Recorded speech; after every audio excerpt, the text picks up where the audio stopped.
Coco Martin may bonggang comeback sa Kapamilya Network para sa kanilang second anniversary para sa Batang Quiapo.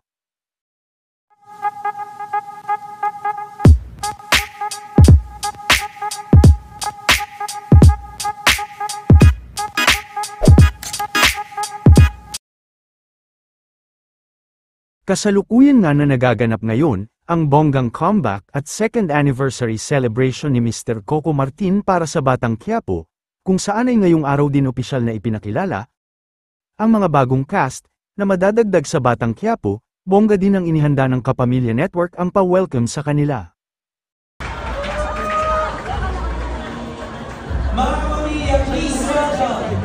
Ilan sa aabangan sa pagpasok na kanilang pangatlong taon ay ang pagpasok nila Andrea Brillantes, Jake Cuenca at marami pang iba.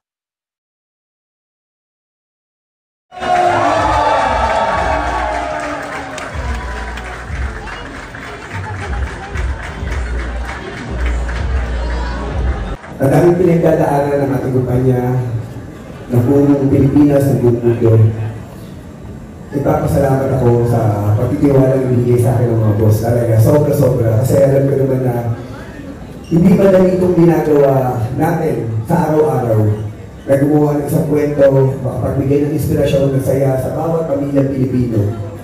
Lahat ng paghihirap ng mga staff, crew, directors, writers, editors, sa lahat ng paghihirap ng mga artista, location managers, sa lahat ng bumubuo ng show ng Batang Quiapo. Sobra po talagang pinaghihirapan na show na to.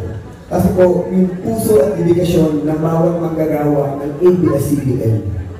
Hindi lang po tayo pumapasok dito para maghanap buhay at kumita. Pumapasok tayo dito dahil mahal natin ang ating kumpanya. Pinaglaban natin ito. At isa po ito sa saksi doon. Talagang gusto ko pasalamatan talaga Sir Mark, Sir Carlo, Tita Oli, Sir Teo, I love you! Hindi mo nila makakalimutan natin kung sa amin nila ito ang aming inspiration. Dahil kailangan nasa aming mga puso, sa aming lahat ng mga staff, mga directors, ikaw ang nag-training sa atin. Gusto ko magpasalamat sa Dreamscape, sa lahat ng support ang ibinibigay nila sa amin, kay Sir Ron